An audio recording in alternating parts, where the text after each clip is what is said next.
Yeah, the number one thing is if you don't schedule your life, someone or something will schedule your life. If you think being a dad is filled with rewards, challenges, or headaches, and you keep pushing forward because you know this is the most important job you're ever going to do, you're in the right place. Welcome to the Dads All In podcast. Welcome in, fellow dads. Hope you're doing great out there, and life is treating you well, my friends.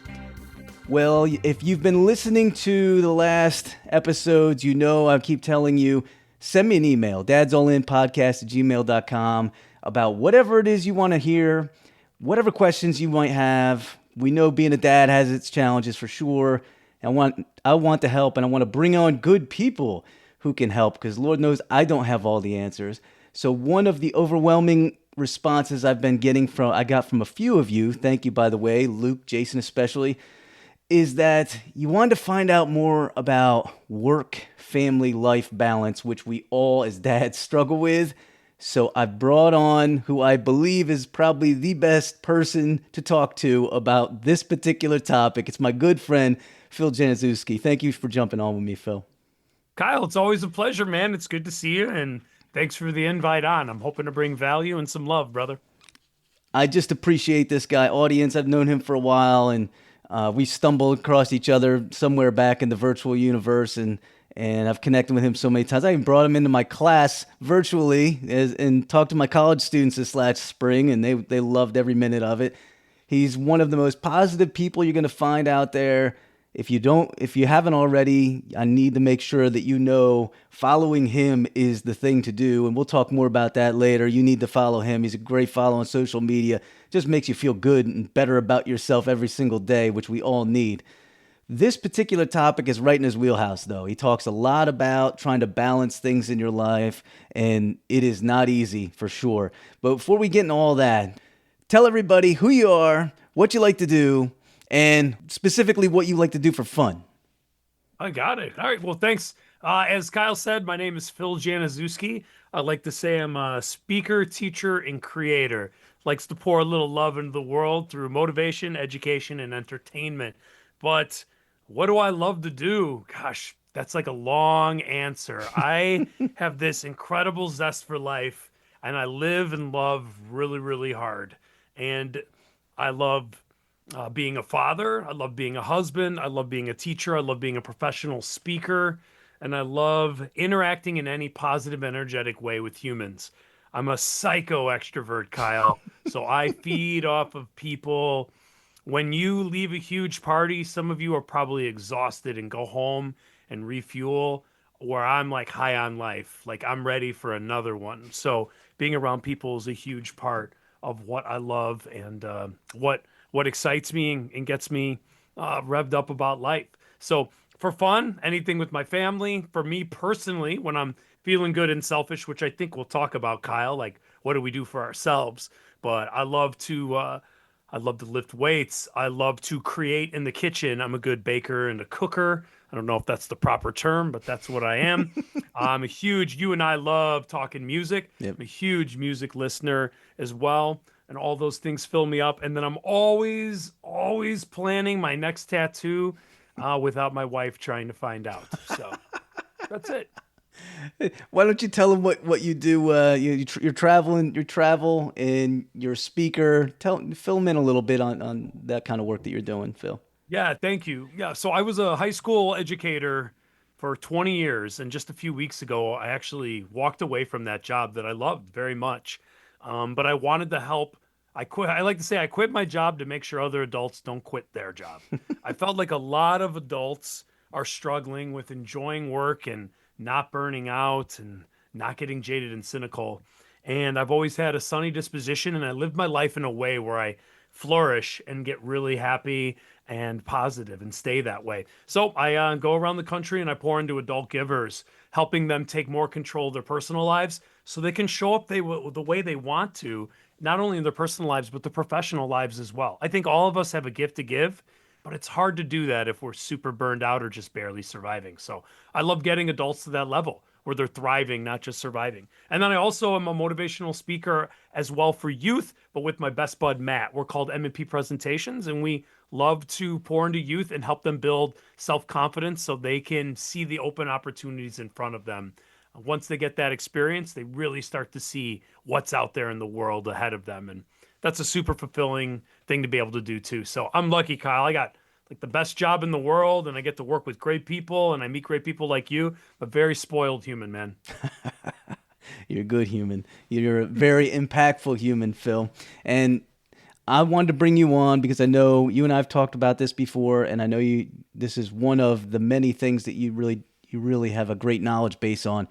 Let's talk a little bit about just some tips for work, family, life balance because it's easy to get it gets all out of whack. You got 9,000 things to do as a dad. What are some tips you have for the fathers? Yeah, the number one thing is for me is if you don't schedule your life, someone or something will schedule your life. 100%. So I like to attack my life. And for the record, I'm a husband. I'm a father of two kids that are 13 and 10. I own two businesses. Only a few weeks ago, I had another job. I was a full-time educator. I have parents that are getting up there. So I'm a part-time caretaker too. Just like many people listening on here, there's plenty going on. And if you're listening, I know you have a lot going on too. But the main key here is that if you don't schedule your life, someone or something else will. So, my whole message that I love to give to adults and that I live so that I'm not a hypocrite is that I try to have a structured schedule in my life every single day, a routine.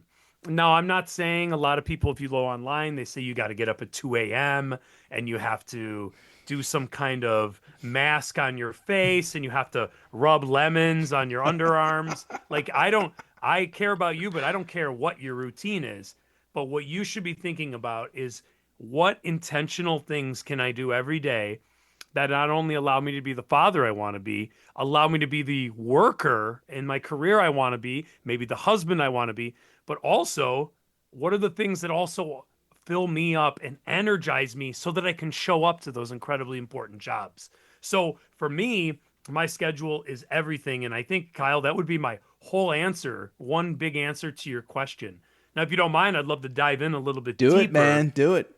So for like my routine, especially I was a teacher for 20 years and I always had a really positive mindset. I was resilient. Did I have bad days? Absolutely. Was I crabby or rude at times? Yes. I'm a human just like everyone else. But majority of the time, I'm a very upbeat, energetic, positive, impactful person. And the reason is at least for the last 10 years of my life, this schedule has really helped me. I like to get up. Well, that's not true. I don't like to, but I do get up at 4:40 a.m. And the reason I do that is because I'm an exerciser. I like to dig into what I call my ers. And when I exercise, I feel better about myself and it motivates me for the day. But I like doing that before my family gets up. Otherwise, I'll never do it. So I get up and get that done before I even start my day. I have time to have breakfast with my daughter before she goes to school. Being a father, one of my other ers, is really important to me. When I'm at the gym and when I'm driving around or when I was driving to work, I was either listening to music because music's a huge part of what fills me up. I'm a music listener, another or I'm a learner. I love podcasts and I love audiobooks, all things that are filling me up. Now, by the time 8 a.m. hits, I've done so many things in my routine that have filled me up that now I'm feeling energized. I'm feeling positive. I'm feeling like my positive mental bank. There's been deposits in there. And now when things come my way that are a little bit off, that throw me off, that I didn't want, or that drain me, I have the energy to take those on. I can be creative. I can be patient. I can be resilient. I can brush it off. I can pivot. I can meet people where they're at, all because I took the time to pour into myself. So the reason I say the schedule is because even though we all know when you schedule out your day, it never works out perfectly. When you start setting these habits of little tiny things, listening to music could take 5 minutes, Kyle, listening to a great Linkin Park song just to get you going, right? That can make the difference between us feeling really groggy and tired and lit up a little bit. For some people, for me too, I love to be a creator, one of my ers, even though that's an or. And I love to cook and bake, and I like to stack the things that I do with the things that I love. So I love being a father. I like cooking. And when my kids come home from school, I'm making dinner, but they're doing homework by me. So I'm helping them with homework, but I'm being creative, but I'm also helping the family. It's like if we can find little ways in our job, in our roles as a husband and father, to stack the things we love with the people we love, it can make a huge difference. And so often we accidentally just keep going through life without ever pausing and asking, are there things that I can declutter that I do out of habit, but that actually don't do anything or serve me well? And can I either just get rid of it and open up that time, or can I replace it with something that fills me up even more? The easiest example I always give is I loved watching TV at night before bed about an hour. And I still like watching TV. It's very relaxing. I like comedy, it makes me laugh. But I started asking myself Monday through Friday, could I take that hour and do something that makes me feel even better, even though watching TV did? I took that out and I started being way more active on media of making positive videos because I wanted to be a role model to my students. I also just wanted to be part of the change in the world that I wanted to see. I wanted more people giving and not just trying to get views from negative things and, getting the arguments online. I wanted to be part of that change. And the creative side of me, learning how to edit and film and thinking about what to put out into the world, it really motivated me and filled me up. So in the end, when we start feeling ourselves draining and burning out, we really have to start looking at what am I doing every day? And am I ending up a little bit net positive, or am I always ending up negative? And if you're ending up negative always, there's no way you won't eventually burn out. It's unsustainable.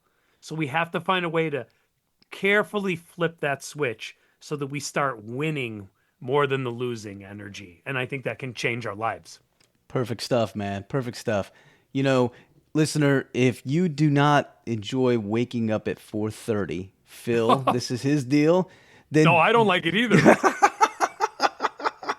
well, this is what he does. If that's not you, understand your brain is unique and you can develop your own unique schedule that's going to work for you. For example, in our house, my wife, similar to you, Phil, she'll get up early and work out. I tried it 2 days last year. I was hardcore. I think it was, New Year's, every New Year's, like, Yeah. I'm trying something new.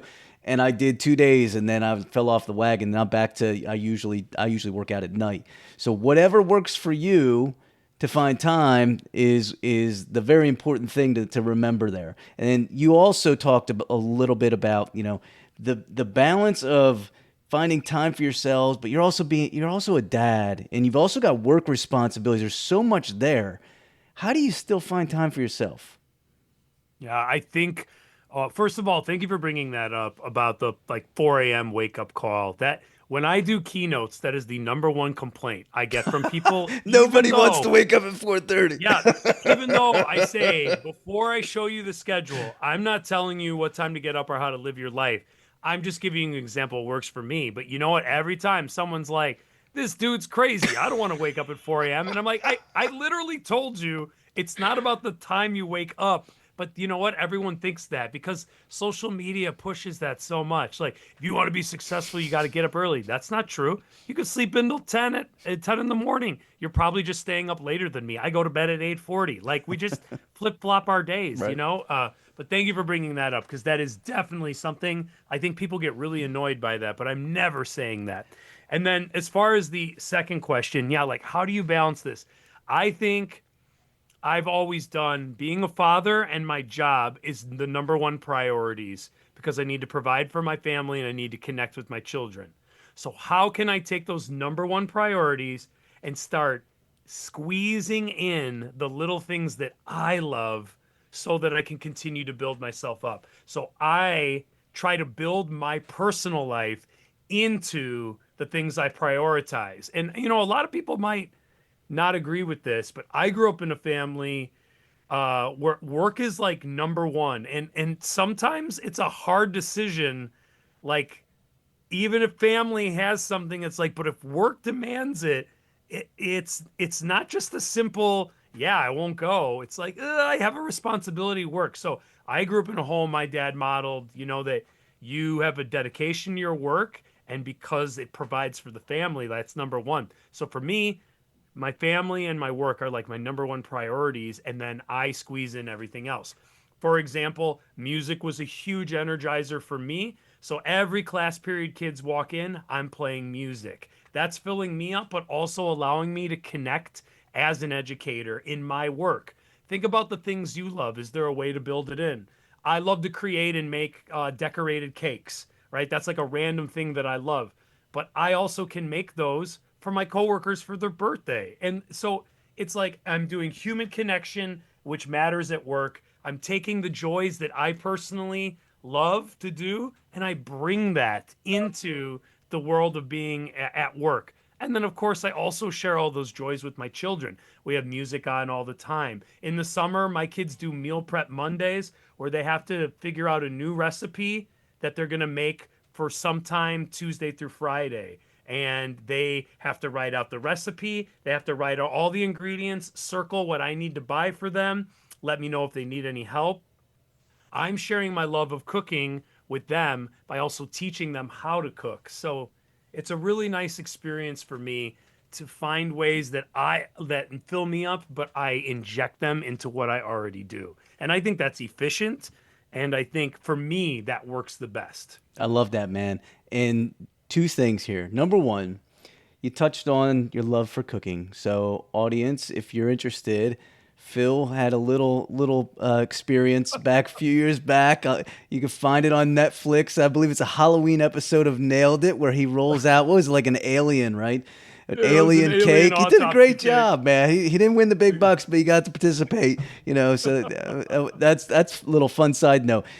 Number two, I would say, if you haven't listened to the priorities episode I laid out, and I talk about the priority pyramid, the things at the top are really your main focus, and then the things that happen underneath, you fill them in. Unfortunately, what happens so much is there's a balance for a dad. You feel like you sacrifice as much as you can, pretty much everything, right?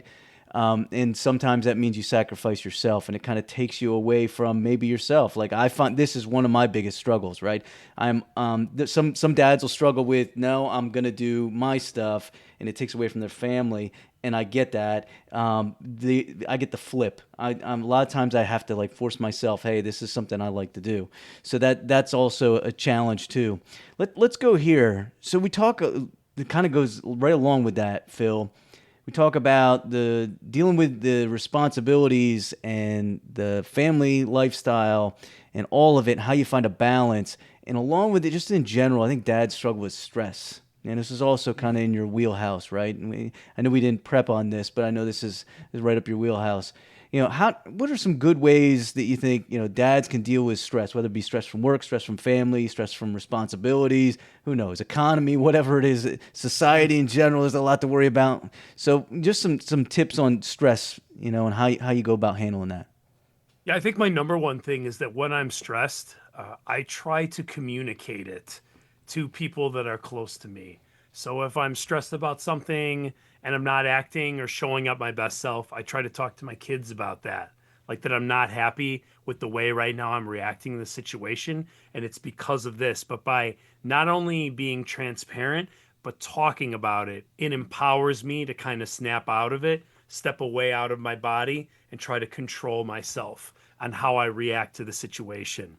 But again, luckily, I am very close with my kids. We can be very vulnerable. I'm very close and vulnerable with my wife.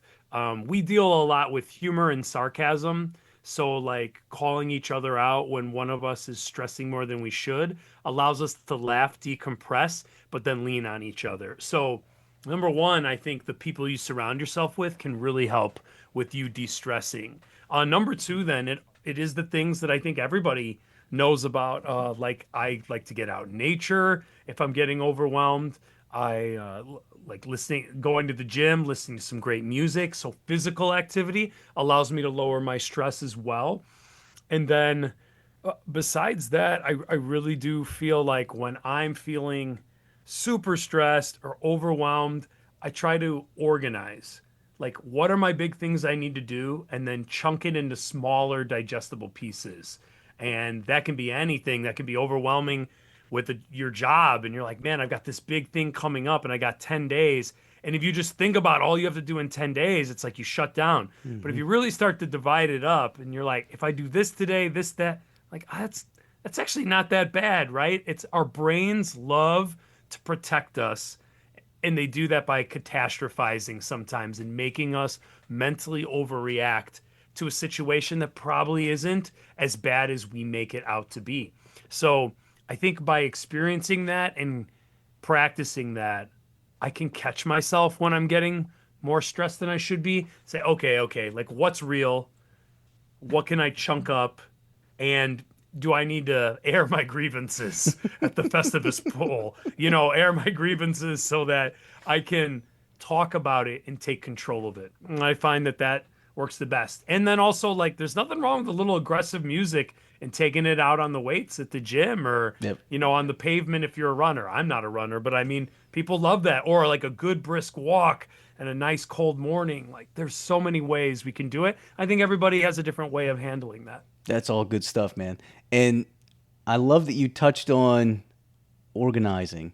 And Mhm. let's finish up on this because you kind of took it right out of my head.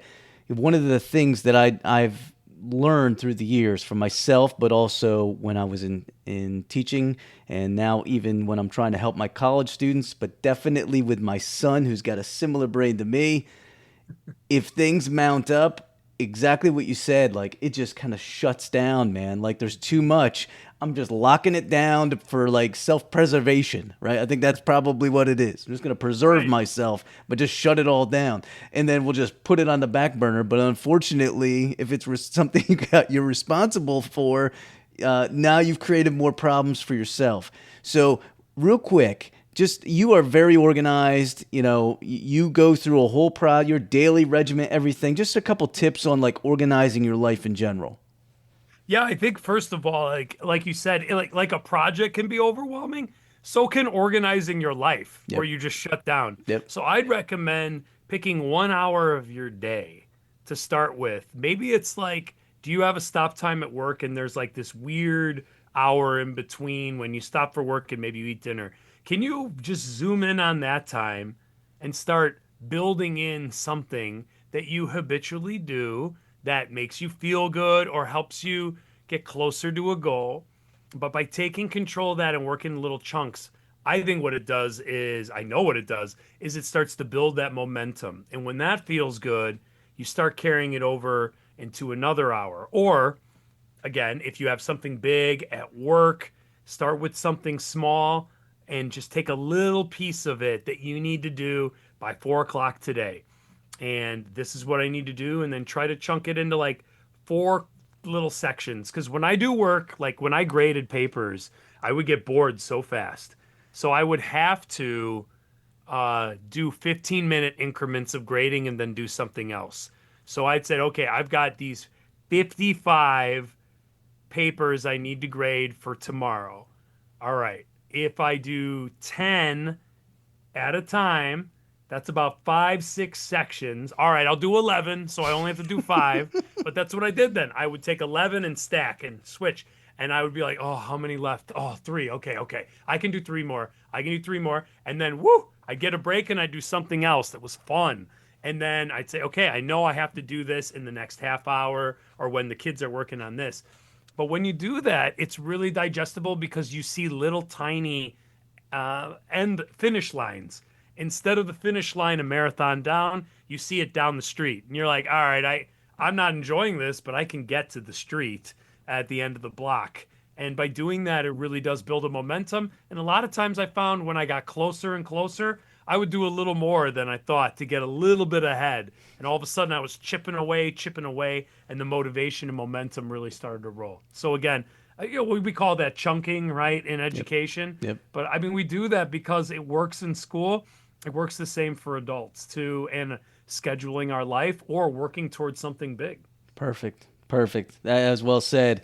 Remember, and this is exactly what the message I share with my college students is that one person's organizational system may not be perfect for yours, but you can learn a little bit from theirs. So hopefully you learned a little bit from what Phil was sharing with you. If you want more on this, I'm actually going to work on putting out an episode on the audio podcast, which you can find here on YouTube, but you can also get in Apple and Spotify in the future, and kind of lay out some other ideas for organizations. So keep that in mind. If you're not following or subscribing, you got content in both places, so make sure you check that out. Phil, I would not be a good human if I didn't give you an opportunity to tell people how that they can connect with you, my friend. Hey, thanks, brother. Well, if I haven't turned them off completely by now, then you guys feel free to reach out to me. My name is Phil Januszewski, and if you just use my handle on any social media at Phil Januszewski, you'll find me there. If you also just Google search my name, you'll see my obnoxious face all over Google. But yeah, I'm a motivational speaker that loves pouring to adult givers, and I also am blessed to be able to be a youth speaker with my best bud. So if I can pour into you in any way, or if you just like networking or growing, I love meeting new people and learning more about them. And one last plug, Kyle, if you happen to be not only a dad, but an educator, I run an educator membership where we're actually meeting in about a half hour tonight. We meet 2 Wednesdays a month virtually and just pour into each other and try to take more control of our lives. So we're not talking about necessarily how to give a better lesson in math class. It's more about how do we live our lives so that we can give our best to our students. So just wanted to plug that too, in case that sounds like something in a family you'd love to be a part of. Love it, man. Love it. And yes, if there's an educator out there, you want to tap into Phil and anyone else, you definitely need to follow him on social media because his stuff is just positive and he's filled with so much knowledge, and you just walk away feeling better, like you're ready to attack the day. So one last thing, audience, remember, being a dad's the most important job you're ever going to have. It's filled with challenges, but it's filled with rewards. So let those rewards just seep into you a little bit to get you through some of these stressful times that we've been talking about. Phil, thank you so much for joining me, man. Appreciate you. Kyle, appreciate you too, man. Thanks for all your inspiration in this world. Thanks for sticking around. If you got any questions you want answered on the show, or you just want some feedback or want to share some ideas, shoot me an email, dadsallinpodcast@gmail.com, or send me a DM on any of the socials @rechargedfamily. Thanks for listening.